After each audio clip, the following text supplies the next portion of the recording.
Job capítulo 9, los versículos 32 y 33. Amén. Y dice así la palabra del Señor: porque no es hombre como yo para que yo le responda y vengamos juntamente a juicio. No hay entre nosotros árbitro que ponga su mano sobre nosotros dos. Amén. Hace un tiempo, no recuerdo cuánto, no recuerdo exactamente qué culto era, que hubo una hermana que estaba dirigiendo y en el momento de las lecturas bíblicas abrió Isaías o pidió que buscáramos Isaías y dijo: vamos a leer en el Evangelio de Isaías, y como que se detuvo y se corrigió. Y mi esposa y yo nos miramos y sonreímos, porque la realidad es que aunque hay 4 libros que tienen el nombre de Evangelio delante, el Evangelio está en cada libro de las Escrituras. Y es por eso que mi intención hoy es compartir con ustedes este sermón titulado El Evangelio según Job.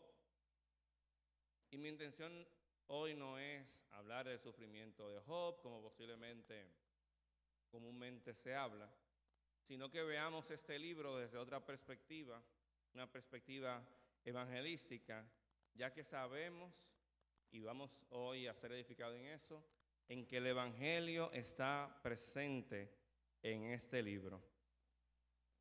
Y la historia de Job es muy conocida para todos nosotros. Yo voy a hacer un resumen en breve, a fin de resaltar algunos puntos. Bien, sabemos que Job es una persona muy reconocida cuando hablamos de paciencia, cuando hablamos de sufrimiento, pero vamos a ver hoy la otra cara de Job. Y el libro de Job comienza con una especie de audiencia celestial, donde está Dios en su trono, recibiendo a los ángeles, y dice la palabra en su capítulo 1 de Job, que entre ellos vino Satanás, el acusador. Y pudiera ser extraño, muchas cosas que para nosotros pueden ser extraños en este libro. Y le dice el Señor a Satanás: ¿has considerado a mi siervo Job, que es perfecto, intachable, honesto, piadoso? El Señor da una descripción ahí de Job muy peculiar y muy llamativa. Dice: perfecto y recto, temeroso de Dios y apartado del mal.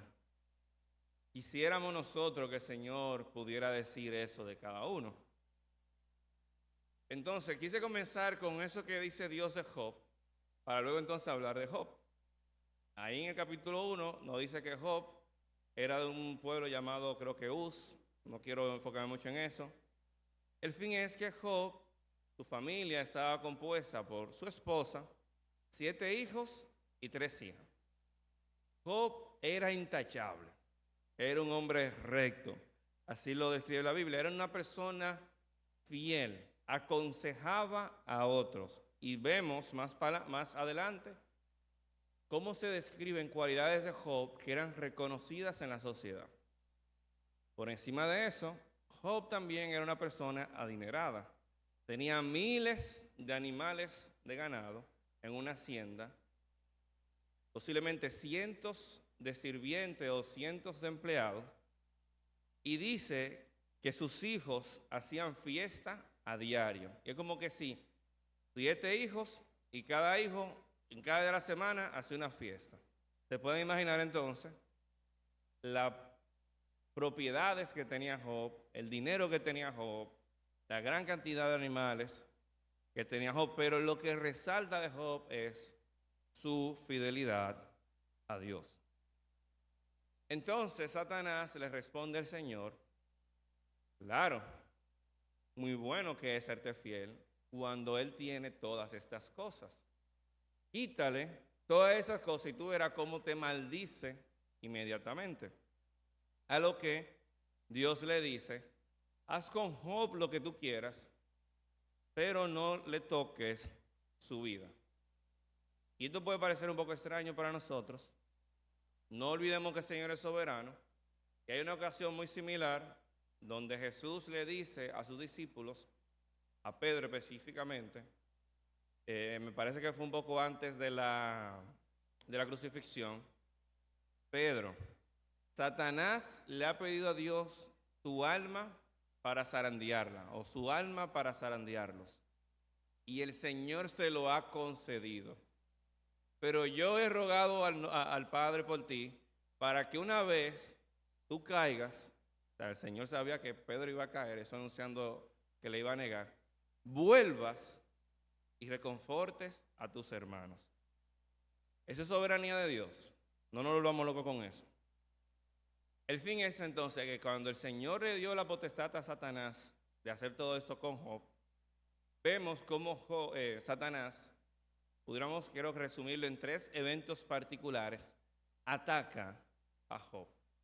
Primero están sus hijos, por los cuales Job, en una muestra de fidelidad, de piedad, de rectitud ante Dios, dice la palabra que hacía sacrificio por cada uno de ellos a diario, por si acaso en esas fiestas ellos pecaron contra Dios.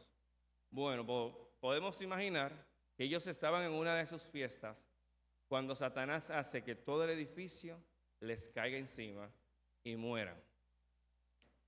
También tenemos por otro lado que su gran multitud de trabajadores, llega a un momento, un grupo de vándalos, creo que dice de los pueblos de los sabeos, y ataca la propiedad de Job, mata a todos los empleados de Job y roba su ganado. Por otro lado, la parte del ganado que queda, Satanás hace caer fuego del cielo y lo consume. Y vemos cómo cada una de estas noticias son dadas a Job por unos siervos que dice que solamente ellos escaparon para dar la noticia. Pareciera como que si fuera un plan. Y así entonces sabemos cómo Job cae en desgracia, se viste de cilicio, rapa su cabeza, y lo que Job exclama como muestra de su fidelidad a Dios, como muestra de su amor por Dios es: Jehová quitó, Jehová Dios, sea el nombre del Señor bendito. Su esposa, que a mí no me gusta criticar mucho a los personajes bíblicos, como que no me gusta juzgarlo porque nosotros pudiéramos estar ahí también. Recordemos que la esposa de Job también perdió toda la propiedad de todos los empleados que posiblemente ya había también creado una amistad con ellos, sus hijos e hijas. O sea que la esposa de Job también está en gran calamidad. Dice: maldice a tu Dios y muérete. Aparte de eso, Job también recibe una enfermedad en su piel, una sarna molesta que le afectaba a todo su cuerpo, a lo que entonces Job, como muestra también de su rectitud y de su testimonio, dice en Job capítulo 2, versículo 10, que recibiremos de Dios el bien y el mal no recibiremos. En todo esto no pecó Job con sus labios. Entonces Job cubre su cuerpo de ceniza, hace cilicio. Nosotros, para este tiempo, tal vez la palabra cilicio en nuestra iglesia no es tan común. Hay otras iglesias que para ellos hacer cilicio es muy similar a hacer vigilia orando, tirado en el piso, pasando sufrimiento. Bueno, en la Biblia, en el Antiguo Testamento, hacer cilicio era vestirse de unas ropas ásperas, molestas, que de alguna manera expresaran el dolor intenso que se estaba pasando interiormente de una manera exterior. Bueno, Job se viste de cilicio y vienen 3 amigos a acompañarles y también hacen ese espacio con él. Y como por casi 40 capítulos se extiende una conversación entre Job y estos 3 amigos. Mi enfoque de hoy es esas conversaciones. Unas conversaciones que se extienden la mayor parte del libro. Comúnmente nosotros no recordamos las conversaciones, es una literatura extensa, una poesía profunda, pero hay mucha sabiduría allí. Entonces, para no hablar más del sufrimiento de Job, vamos a hablar un poco de lo que Job de alguna manera expresa en ese tiempo. Job estaba pasando una gran depresión, a propósito del sermón de la semana pasada. Y sus ánimos iban como subiendo, bajando, y Job expresa un sinnúmero de ideas, algunas que exaltaban a Dios, algunas que recordaban lo vil que es el hombre, pero algunas que ponen en tela de juicio a Dios. Y si yo resumo algunas ideas de la de Job, la puedo enumerar de la siguiente manera. En algunos momentos, Job creía que Dios era injusto. En algún otro momento, Job entendía que Dios era justo. En algunos momentos, Job acusa a Dios de ser un abusivo. En otro momento, Job también acusa a Dios de ser injusto y que ha planificado toda la injusticia del mundo. Luego también en algunos momentos Job retrocede y dice, y de alguna manera expresando su esperanza en Dios, que hace justicia o que hará justicia. Y si ustedes no me creen, porque nosotros no tendemos a recordar a Job de esta manera, les voy a dar un ejemplo. Job entendía que el juicio de Dios era desmedido y que su sufrimiento era mayor que el precio a cualquiera de sus acciones. Y le voy a pedir que mantengan su Biblia abierta en el capítulo, en el libro de Job. Voy a ir mencionando diferentes citas por si ustedes quieren seguirme e ir marcando para reflexionar después. Job capítulo 6, los versículos del 1 al 4. Dice así: Entonces Job respondió: Oh, si pudiera pesarse mi sufrimiento y ponerse en la balanza junto con mi calamidad, porque pesarían ahora más que la arena de los mares. Por eso mis palabras han sido precipitadas, porque las flechas del Todopoderoso están clavadas en mí, cuyo veneno bebe mi espíritu. Contra mí se juntan los terrores de Dios. Eso está en Job capítulo 6, versículo del 1 al 4. O sea que Job lo que decía era, lo que yo estoy sufriendo, si acaso yo cometí algún pecado, si acaso yo cometí alguna transgresión contra Dios, lo que yo estoy sufrimiento es mayor que el precio de ese pecado que yo pude haber cometido. Está diciendo que él sabe más que Dios de cómo deben ser castigados los pecados. Capítulo 9, los versículos del 1 al 4. Job reconoce que Dios es sabio y el hombre nada delante de Dios es, como para contender contra él. Dice el capítulo 9, versículo del 1 al 4. Entonces Job respondió: En verdad yo sé que es así, pero ¿cómo puede un hombre ser justo delante de Dios? Si alguien quisiera discutir con él, no podría contestar ni una vez entre mil. Sabio de corazón y robusto de fuerzas, ¿quién lo ha desafiado sin sufrir algún daño? Por otro lado, Job no tiene pecado alguno y la justicia de Dios está corrompida. Lo voy a repetir. En algún momento Job entiende que él no tiene pecado y que lo que está mal es la justicia de Dios. Capítulo 9, los versículos del 19 al 24 dicen: Si es cuestión de poder, de verdad Dios es poderoso. Y si es cuestión de justicia, ¿quién lo citará? O como quién lo llamará a juicio. Aunque soy justo, mi boca me condenará. Aunque soy inocente, él me va a declarar culpable. Inocente soy, no hago caso de mí mismo, desprecio mi vida. Todo es lo mismo, por tanto digo, él destruye al inocente y al impío. Si el azote mata de repente, él se burla de la desesperación del inocente. La tierra es entregada en manos de los impíos. Él cubre el rostro de sus jueces. Si no es él, entonces, ¿quién será? No sé si ustedes están entendiendo lo que yo acabo de leer. Job está diciendo que el Todopoderoso es injusto. Que el Todopoderoso condena al justo, considerándose Job que no tiene ninguna falta, y que a él entonces Dios de alguna manera se entretiene atacándole. En otro momento, Job desafía a Dios a juicio, para que entonces responda ante toda la injusticia que está cometiendo. Capítulo 10, los versículos del 1 al 5. Capítulo 10, los versículos del 1 al 5. Dice así Job: Hastiado estoy de mi vida. Daré rienda suelta a mi queja. Hablaré en la amargura de mi alma. Le diré a Dios, no me condenes, hazme saber qué tienes contra mí. ¿Es justo para ti oprimir, rechazar la obra de tus manos y mirar con favor los designios de los malos? ¿Acaso tienes tú ojos de carne o ves como el hombre ve?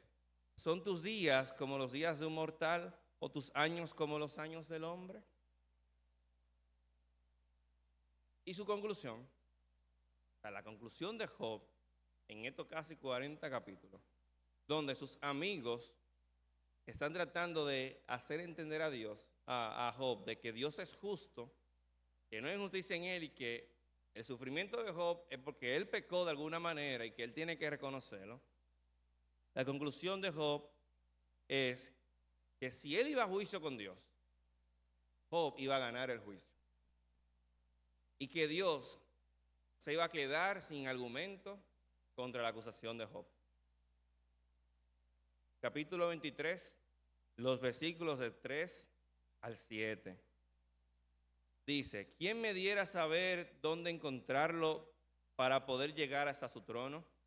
Expondría ante él mi causa, llenaría mi boca de argumentos, aprendería yo las palabras que él me respondiera y entendería lo que me dijera. ¿Discutiría él conmigo con la grandeza de su poder? No, ciertamente me prestaría atención. Allí el justo razonaría con él y yo sería librado para siempre de mi juez. Y así continúa Job por un buen tiempo, declarándose completamente justo, mostrando con esto cómo el corazón del hombre, aún hasta de las cosas buenas, puede encontrar la manera para hacer pecado. Es como una frase o un dicho, no sé, que dice, yo soy humilde. Es más, yo soy tan humilde que estoy orgulloso de mi humildad. Yo soy tan humilde que no hay más nadie humilde que yo. Es como de esta manera. Fíjense cómo Salomón, siendo el hombre más sabio sobre la tierra, pecó grandemente. O sea, que el ser humano tiene una naturaleza pecadora que aún cuando sus acciones pudieran ser buenas, aún en ese momento tiene que cuidar de su corazón, porque ahí le puede hacer pecar. Comúnmente no hablamos de Job en estos términos, ¿verdad? Job llegó al punto de creerse más justo que Dios y que Dios sería incapaz de responder ante sus quejas. Le estaba acusando de ser incompetente en su labor de repartir justicia al mundo. Job estaba juzgando la soberanía de Dios. Y a mí me preocupa que Job llegara a ese nivel, porque yo no voy a quitar que en el capítulo 1 de Job se declara que era una persona recta delante de Dios. Yo creo que ustedes mediten en eso, en que si Job, que fue declarado por Dios como alguien intachable, en medio de la calamidad fue capaz de hacer estas cosas y hablar así contra Dios, ¿qué puede pasar con nosotros si cayéramos en una prueba similar o hasta menos pesada que la de Job? Siento terror solo de pensarlo. Líbrenos el Señor en su misericordia de no caer en tal calamidad, en tal situación, que con nuestra boca pequemos así contra Dios.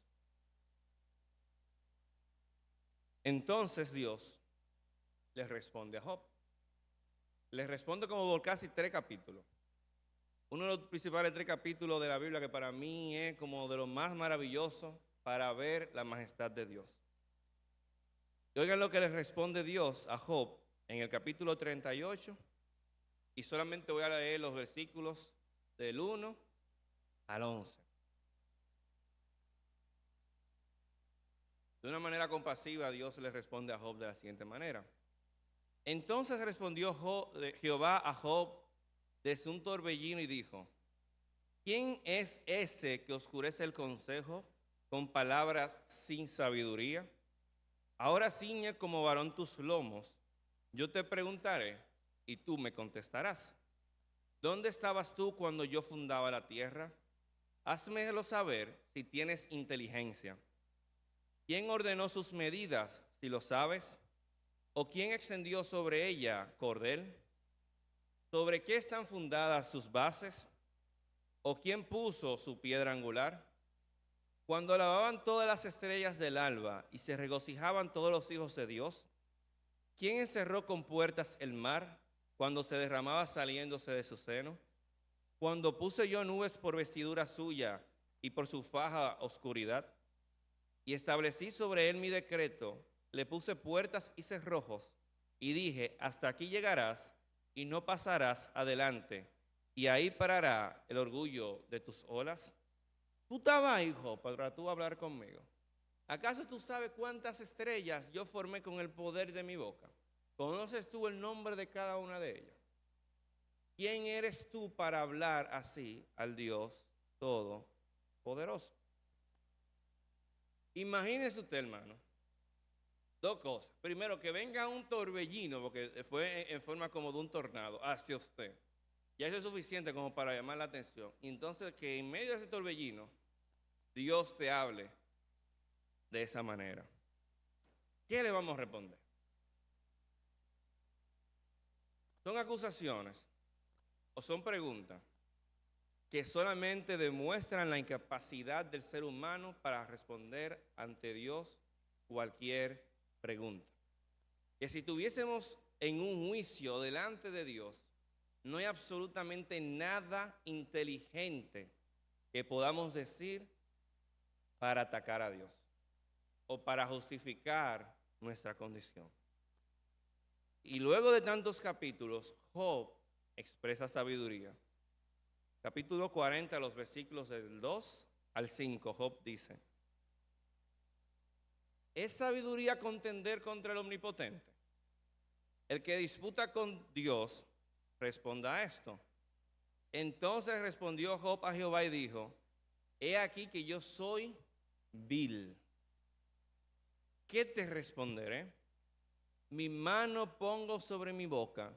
Una vez hablé, mas no responderé.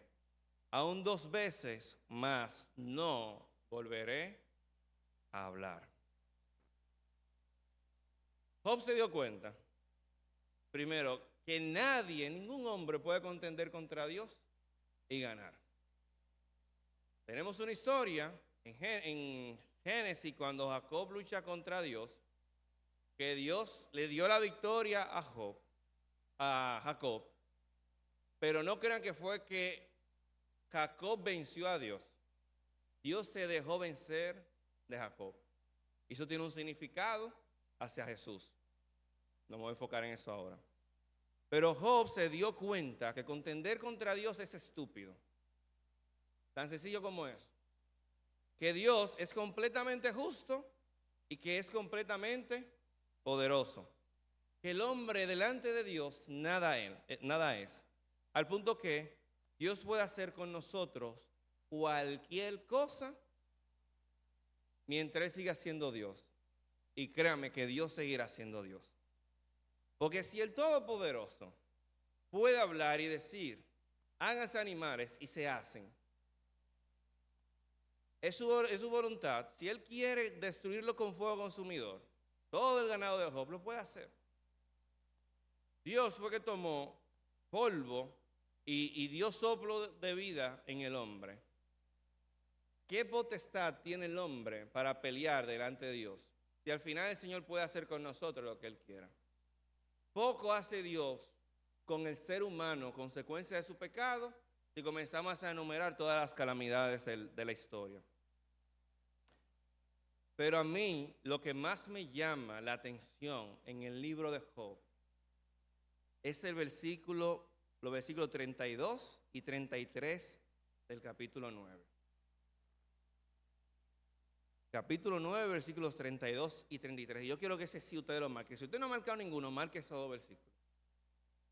Porque Job dice, en medio de su depresión, Porque Dios no es hombre como yo para que yo le responda y vengamos juntamente a juicio. No hay entre nosotros un árbitro. No hay entre nosotros alguien que ponga la mano sobre Dios y la mano sobre mí para que medie entre nosotros dos de alguna manera. Para Job hubiese sido muy bueno el tener a alguien así en ese momento. Porque el libro de Job, hermano, se trata de que el hombre, por más justo que pueda ser, su justicia es basura delante de la perfecta justicia de Dios. Que por más buenas acciones que un ser humano pueda hacer, no hay nada que el ser humano pueda venir y ofrecer voluntariamente delante de Dios que tenga un valor en sí mismo delante de Dios. Ya que el hombre no puede estar delante de Dios, entonces se hace necesario que haya un mediador entre Dios y los hombres. Alguien lo suficientemente hombre para entender la condición de nosotros como hombres, como seres humanos, pero alguien perfectamente Dios como para en sabiduría poder hablar con él. Y aquí yace el evangelio en el libro de Job. Que el ser humano no es capaz de ser justo por su propia cuenta lo suficiente como para ser declarado delante de Dios en juicio. Como para que pueda contender contra Dios alguna palabra en un juicio. Como para llevar a Dios a juicio. Como para responder a Dios a juicio ante cualquier pecado o acción. Porque aún nuestras buenas acciones son muy poco buenas delante del estándar bueno, perfecto y santo de Dios. El ser humano necesita a alguien que lo defienda delante de Dios. Y ese árbitro y ese mediador es Jesús. Hebreos capítulo 4, versículos 14 al 16. Dice así la palabra del Señor.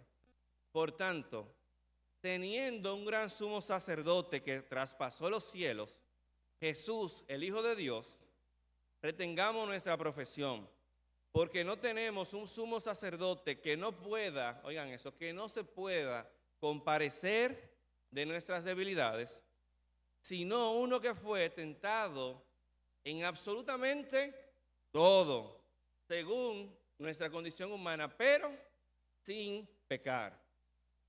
Pero sin pecar.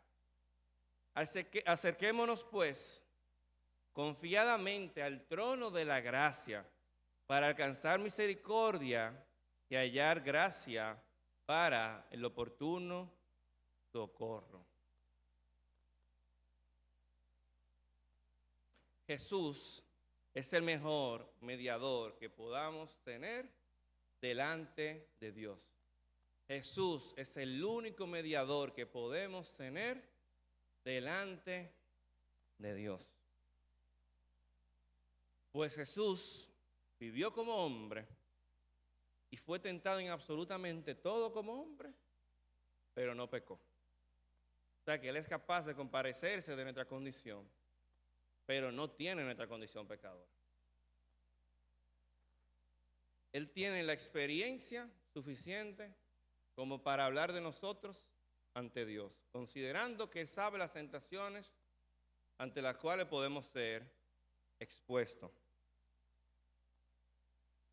Pero ustedes saben qué, Jesús es el único mediador que puede responder a Dios las preguntas que le hizo a Job. Porque Jesús sí estaba al lado de Dios cuando la tierra era fundada. Cuando se dijo, sea la luz y fue la luz, ahí estaba Jesús. Cuando se dijo, sean los cielos y fueron los cielos, ahí estaba Jesús. Cuando el Señor dijo, júntense las aguas y descúbrase lo seco, ahí estaba Jesús.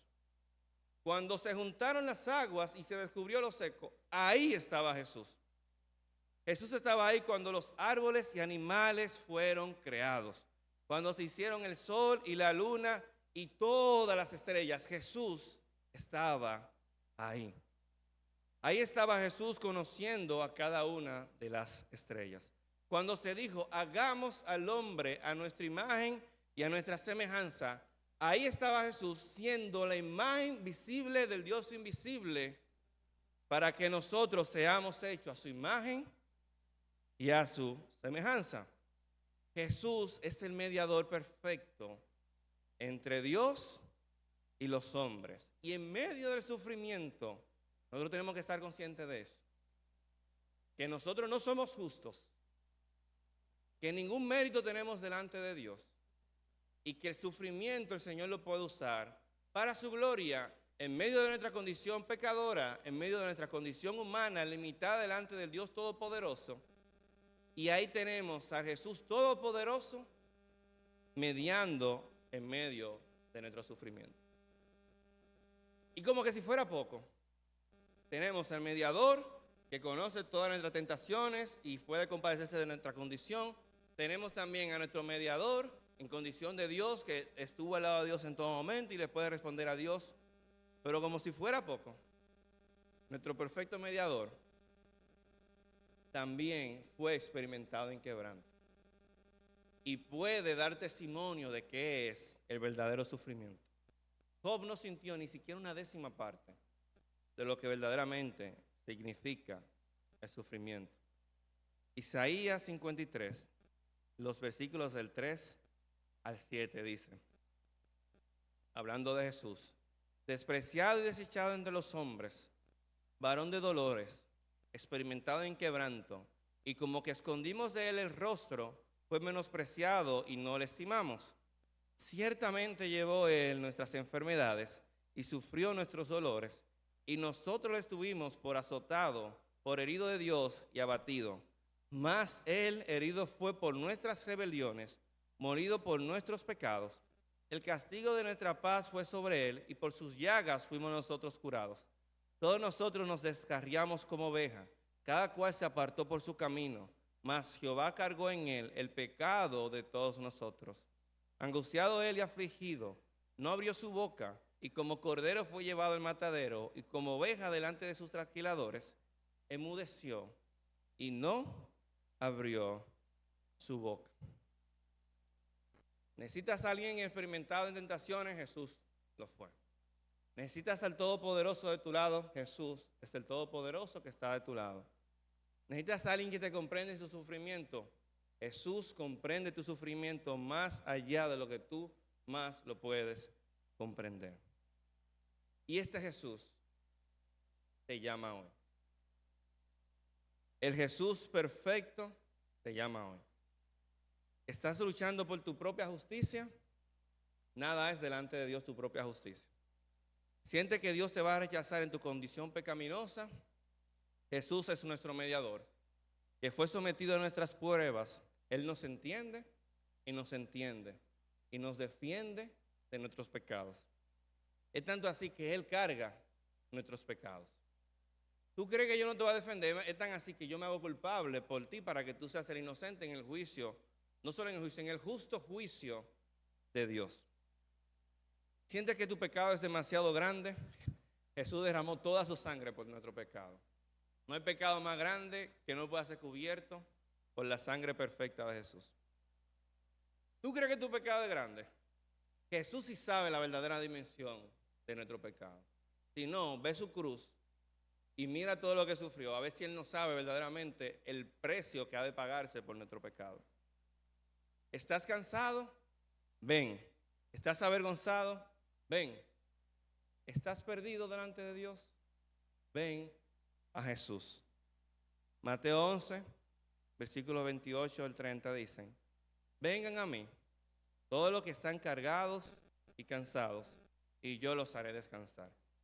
Tomen mi yugo sobre ustedes y aprendan de mí, que yo soy manso y humilde de corazón, y hallarán descanso para sus almas, porque mi yugo es fácil y mi carga es ligera. El libro de Job se trata de que la justicia humana nada es delante de la justicia de Dios, y que todos necesitamos un mediador entre Dios y los hombres, y ese mediador es Jesucristo, hombre, que murió en la cruz por nosotros, por nuestro pecado, a fin de darle la salvación solamente por gracia, por medio de la fe, a todo aquel que en Él cree, para que no se pierda. Y la invitación es esta. En tu corazón has sentido que el Señor te está llamando, que le puedas reconocer hoy. Porque vamos a tener un juicio delante de Dios. Y el Señor le va a preguntar todas estas cosas que a Job le preguntó a nosotros. La única diferencia es si te va a tocar a ti quedar como un inútil delante de Dios, si te va a tocar a ti quedar como alguien que gusta de la gracia y la misericordia de Dios por la obra de Cristo Jesús. Hermano, que el Señor les bendiga. Vamos a orar. Si alguien en su corazón ha sentido el aceptar al Señor, no pase de hoy sin querer que oremos por él, por ella. Te puedes quedar en tu asiento, puedes venir hacia adelante. Pastor Canelo me puede acompañar. Para que si alguien desea que oremos por él, por ella, así lo hagamos. Oremos, hermano.